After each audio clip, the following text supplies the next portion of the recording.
नमस्कार मित्रांनो, मनी मॅनेजर्सच्या निफ्टी ॲनालिसिसमध्ये आपले स्वागत आहे। काल निफ्टी फ्लॅट ओपन झाली 25,580ला आणि साधारण अर्धा तासामध्येच 25,470 हिट केले आणि 25,430चा लो दिला।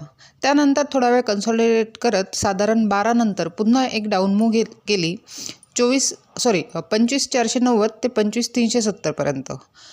पुन्हा कन्सॉलिडेट करत 2:30 वाजेनंतर एक स्ट्रॉंग मूव्ह दिली, 25,170चा लो बनवला आणि 25,232ला क्लोज झाली।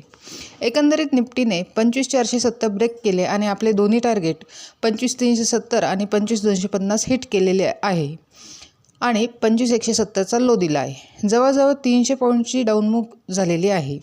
आता डेली टाईम फ्रेममध्ये बघितले तर निफ्टीला 25,050 हा एक सपोर्ट आहे। तो जर ब्रेक झाला तर निफ्टी लवकरच 24,600 पर्यंत जाण्याची शक्यता आहे। आता उद्यासाठी बघितले तर 5 मिनिट टाईम फ्रेममध्ये 25,390 आणि 25,150 या दोन महत्त्वाच्या लेवल्स आहेत। जर 25,150 ब्रेक झाले तर 25,050 पहिले टार्गेट आणि 24,890 दुसरे टार्गेट हिट होऊ शकते। तसेच गॅपअप ओपन झाले तर प्राइस ॲक्शननुसार ट्रेड करावा लागेल आणि 25,000 हा एक सायकोलॉजिकल नंबर असल्याने बाउन्स बॅक होण्याची सुद्धा शक्यता आहे। त्यामुळे ट्रेड करताना काळजीपूर्वक करावा। अशाच निफ्टीच्या ॲनालिसिससाठी चॅनल सबस्क्राईब करा, तसेच व्हिडिओ लाईक आणि शेअर करा।